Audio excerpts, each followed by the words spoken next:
yo había planteado en algún momento, lo dije en una de mis primeras intervenciones públicas, poco después del 16 de julio, que yo creía que en aquellos casos en que hubiese duda, debía verificarse si el contagio real de los votos representa el acta. En 1978, el país recuperó su democracia, pero la frágil nueva edad de la nación se ensució enseguida con una actitud de corrupción política. El candidato perdedor denuncia un fraude. Más importante era su carrera política que la supervivencia de la naciente democracia. El fraude, ¿a favor de quién? Porque triunfamos los sectores populares, quienes expresamos categóricamente nuestro rechazo a una posición determinada, y toda la campaña de infamias en el país que se han producido. Creo que tenemos que tener un poco de sindéresis en el Ecuador, porque este país está repleto de adjetivos en materia política. Y es muy fácil sembrar por el sendero de la duda el camino hacia la burla más sangrienta a las aspiraciones populares. Jaime Roldós Aguilera se posesionó como presidente. El primer mandatario murió en un accidente en el avión presidencial cerca de Loja, evento que no se clarificó totalmente. Nunca hubo una versión definitiva de los hechos. Las investigaciones fueron confusas. A la justicia se le pasó por las narices un probable caso de magnicidio. Le sucedió su vicepresidente Osvaldo Hurtado Larrea. Tras el desastre aéreo, vino el desastre nacional. El presidente Hurtado tomó las deudas en dólares de los empresarios privados y las convirtió en sucres, la moneda nacional que era más débil que el dólar.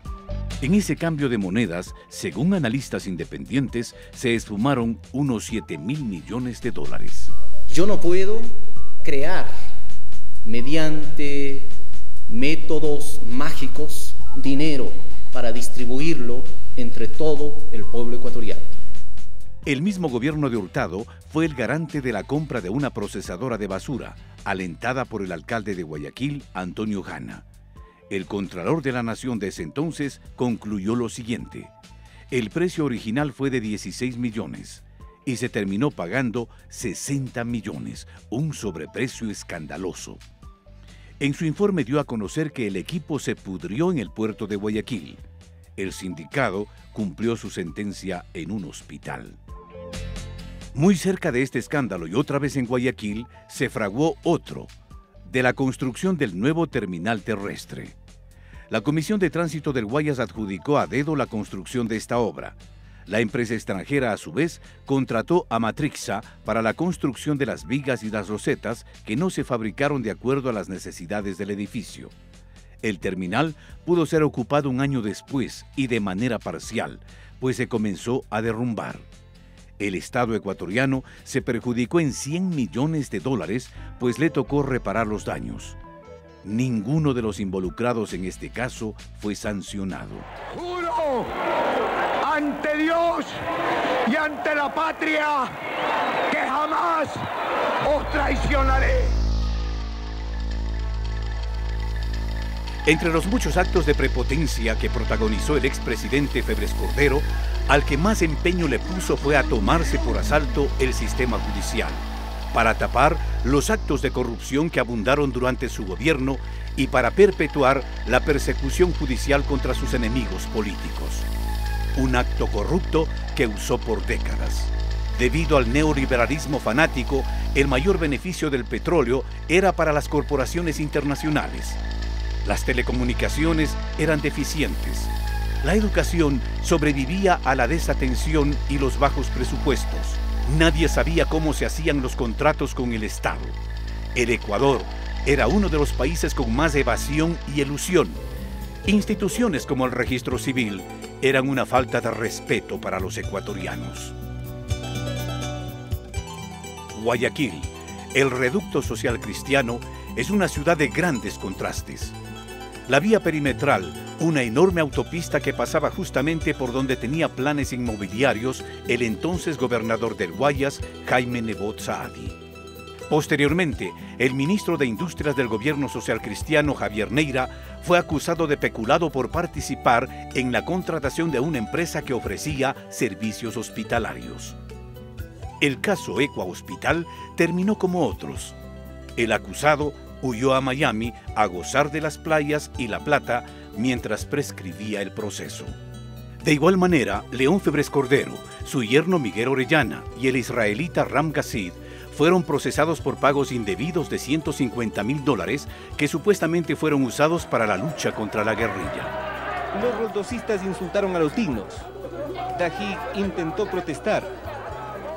Momentos en que el diputado roldosista Villamagua lanzó un cenicero contra aquel.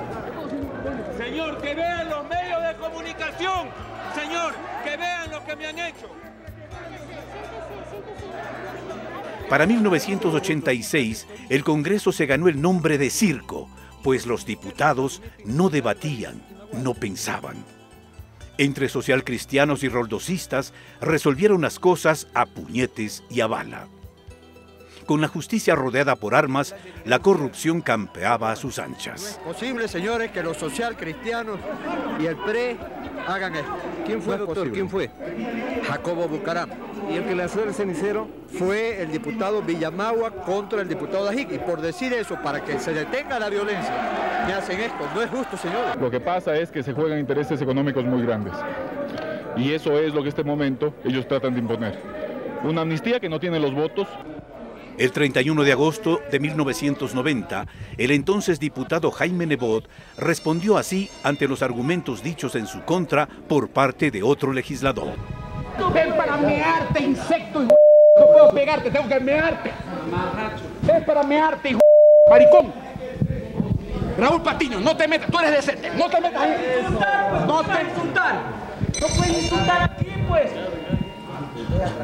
Rata.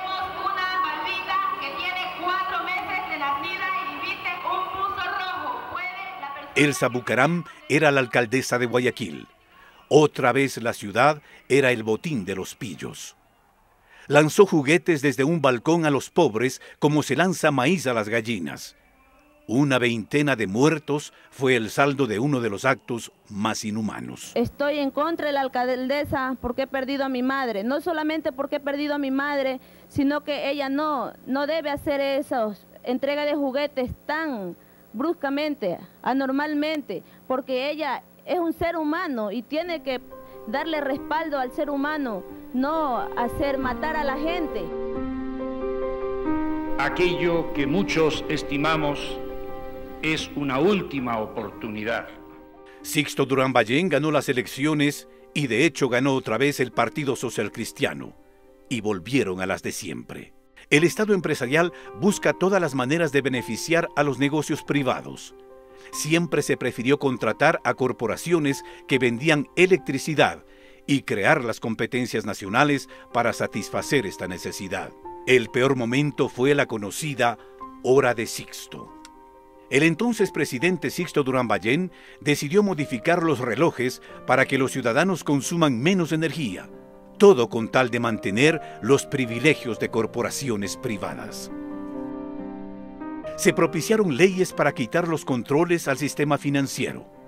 Sixto Durán Ballén apoyó la iniciativa y los socialcristianos la aplaudieron. Lo que aquí sucedido no tiene nombre. Casi sin regulación iniciaron los préstamos vinculados. Empresas fantasma, dispendio y farra. Se había sembrado la semilla de la quiebra del sistema financiero. Siempre la ambición puede más. En el gobierno de Durán Ballén se construyó una bomba que estallaría 4 años más tarde.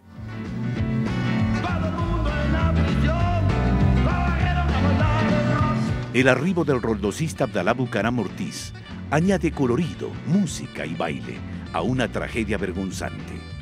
Al presidente le tildaron de loco. 6 meses de ingobernabilidad y bochorno. Medio año de rechazo ciudadano a un gobierno fallido que finalmente nunca logró despegar. El gobierno roldosista puso al frente de la política económica a sus amigos, ricos banqueros, quienes financiaron su campaña, Álvaro Noboa y Roberto Isaías, entre otros. Para casualmente tratar de cumplir las metas sociales del abogado Bucaram.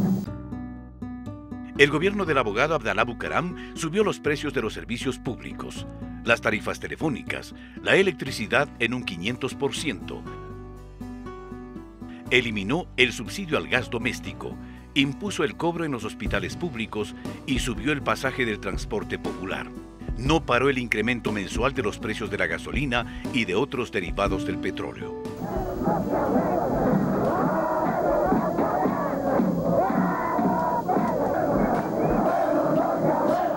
Todo parecía ser un asalto a mano armada a las aduanas. Todo olía a protección del sillón presidencial. Dejando la democracia rebajada al nivel de vergüenza, el gran protagonista simplemente se mandó a cambiar. Y esa misma tarde voló para no volver. Abdalá Bucaram abandona el país en las primeras horas de la tarde. El siguiente presidente es interino, Fabián Alarcón Rivera, y su inseparable edecán, Lucio Gutiérrez. Alarcón era uno de los 2 diputados del Frente Radical Alfarista y logró los votos suficientes para ser presidente. ¿Qué ofreció a cambio? Fabián Alarcón pasó a ser parte del máximo nivel de los corruptos. Lo hace con el caso Andrade Gutiérrez. La Contraloría General de la Nación inició un proceso debido al pago de un dinero que la institución consideró que no se debía cancelar. La acusación fue recogida por la justicia y meses después fue sobreseído. Usted preside la República. Sin contar con las andanzas de César Verduga, su hombre de confianza, quien fue acusado de haberse apropiado de fondos secretos. Se inició el juicio y el acusado salió del país. Mientras tanto, las carreteras se destruían solas. El gran negocio era contratar la construcción de vías mal hechas para poder hacer nuevas contrataciones para la reparación y mantenimiento de los caminos. El sistema vial nacional fue visto como un negocio, no como un impulso hacia el desarrollo productivo. Yamil Maguad pagó rápido sus culpas. Los banqueros le financiaron su candidatura. Una vez instalado su gobierno, desde el primer día, Maguad nombra a reconocidos banqueros en su gabinete. Guillermo Lasso, del Banco de Guayaquil, se convierte en el superministro de Economía. Álvaro Guerrero Ferber, desde la Previsora, presidente del Consejo de Modernización. Fernando Guerrero Ferber, también de la Previsora, va al Banco Central. Medardo Ceballos Balda, del Bancomex, se convierte en embajador en México. Ana Lucía Armijos, de la Asociación de Bancos Privados, en ministra de Gobierno y luego de Finanzas. Declarar un feriado bancario por el día de hoy, lunes 8 de marzo de 1999. Pronto muchos de los bancos se quedaron sin dinero. Nadie controlaba y nadie pagaba los préstamos. El gobierno comienza a firmar cheques para tratar de salvarles. Un presidente de la República defendiendo a los banqueros y aliado al alcalde de Guayaquil, León Febres Cordero, del mismo Partido Social Cristiano de siempre. Juntos dijeron que los bancos eran puros y castos y defendieron a los banqueros. Y de tecnócratas, ustedes me conocen. Yo no me ahuevo jamás. El colapso, acunado en el gobierno de Durán Ballén, estalla.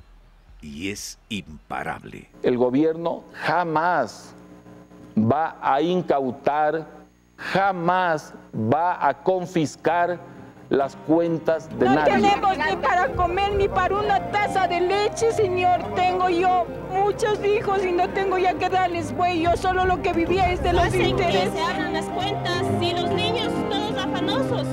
Hacen abrir las cuentas ilusionados y ahora van a perder todo, ¿no es justo? Sí, todos mis ahorritos que tenía yo para vivir. El feriado bancario es inevitable.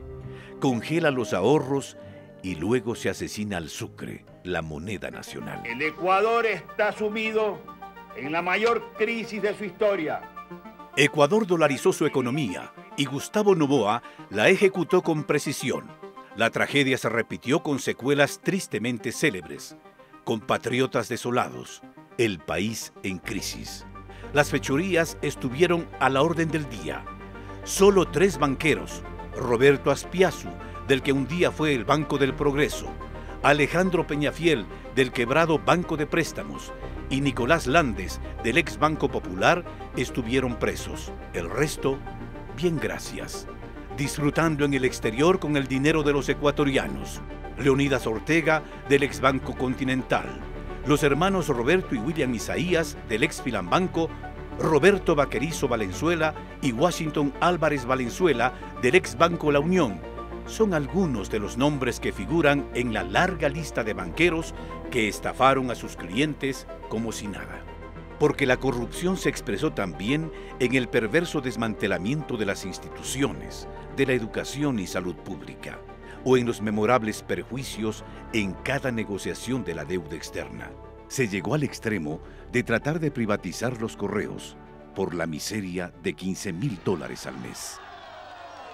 Aquí está nuestra única esperanza, aquí está nuestro candidato presidencial, el candidato del pueblo, Lucio Gutiérrez, con ustedes, compañeros, compatriotas. Vamos a sacar el número 3 y bum bum bum contra la corrupción. Bum bum bum contra la corrupción, y con esto les vamos a cortar los dedos y las uñas a los corruptos. El 15 de enero del 2003, el golpista Lucio Gutiérrez empieza traicionando uno de sus principales ofrecimientos de campaña: terminar con la corrupción. Aliados con los socialcristianos y Pachacutic, gobierna en medio de rampante nepotismo. ¿Usted sabe quién es Napoleón Villa? Por supuesto, así es. Usted lo puso como presidente del Fondo de Solidaridad. Él es su cuñado, coronel. Así, sí. Pero mire, cuando no es nepotismo, eso no es nepotismo porque yo no lo nombré. Es su cuñado, coronel. Los medios informaban sistemáticamente cómo nombró a casi toda su parentela en puestos claves. Existió preocupación nacional por el nombramiento de sus parientes en cargos claves. Que eso es falso, lo del nepotismo. Primero, porque la Constitución lo prohíbe, y segundo, porque la misma Constitución lo sanciona.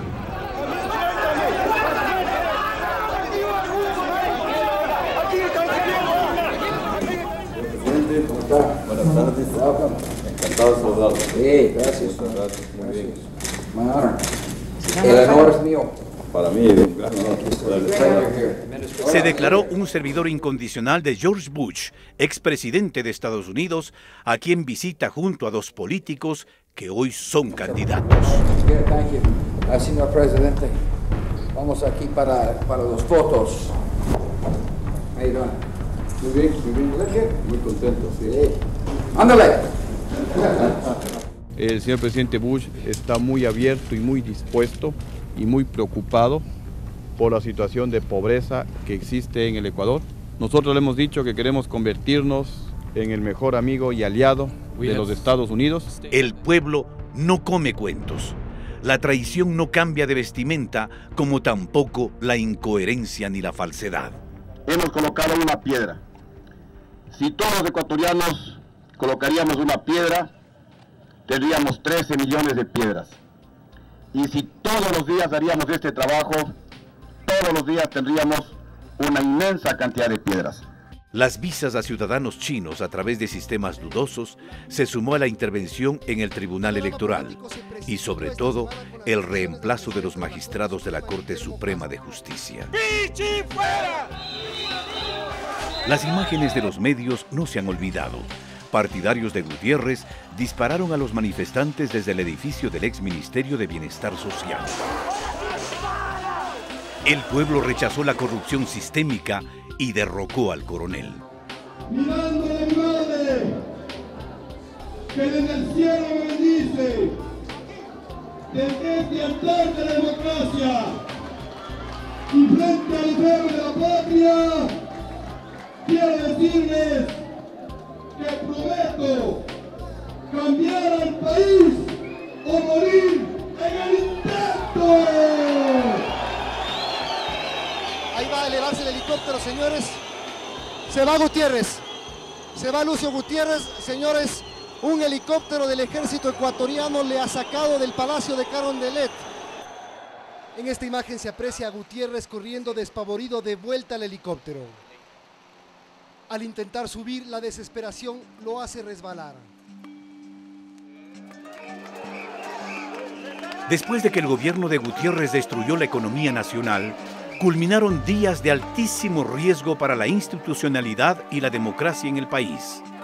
Alfredo Palacio, aupado por los socialcristianos, es el nuevo presidente. política de la República, leyes de la República, orden constituido y defender... Existen 8.000 denuncias de corrupción. Las élites políticas tradicionales convirtieron al Estado en estructura que funcionaba solamente para su beneficio. Todo está pensado como si fuera una chequera con la que se sostenía su poder individual. Los candidatos ofrecían cargos en los que la corrupción estaba institucionalizada a cambio de apoyo electoral.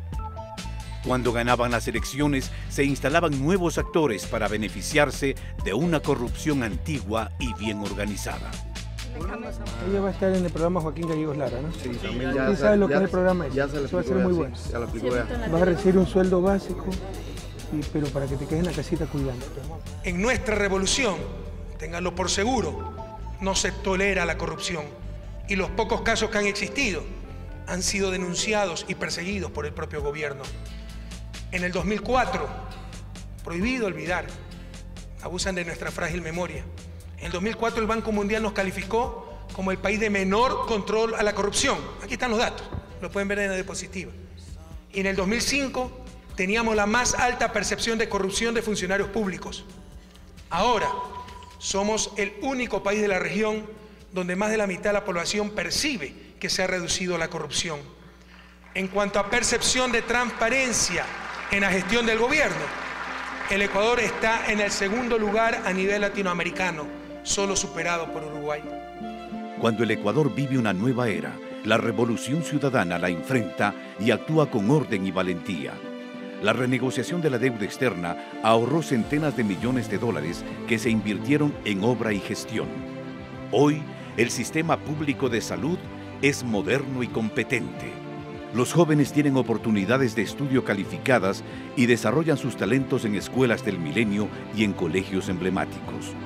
El orden y la modernidad permitieron recuperar las telefónicas, un sector que siempre fue asaltado, un botín que por años enriqueció a pocos. Ahora el servicio se factura por igual a todos los usuarios y la Corporación Nacional de Telecomunicaciones genera ganancias para reinvertirlas en mejoras permanentes. La renegociación de los contratos petroleros recupera para el país miles de millones. Actualmente, el gas se queda debajo de la tierra y se ahorra exorbitantes cifras por el almacenamiento flotante. Los recursos naturales se gestionan con extrema responsabilidad. Ahora se utiliza la fuerza de los ríos para generar electricidad, en vez de malgastar en centrales térmicas. Las aduanas dejaron de ser tierra de nadie y ahora se transformaron en una institución prestigiosa y transparente. Una obra pública inédita en la historia reciente, ampliación de vías, construcción de puentes e infraestructura vial. Por primera vez, las compras del Estado se realizan en forma organizada, transparente y con igualdad de oportunidades para todos los proveedores calificados en el Instituto Nacional de Compras Públicas. Se cobra los impuestos a todos a través de una dinámica efectiva del SRI y el nuevo registro civil impide las identidades dolosas para los corruptos. Hoy, el dinero y la obra pública llega a todos los rincones del país. Ya no se queda en ciertas manos corruptas.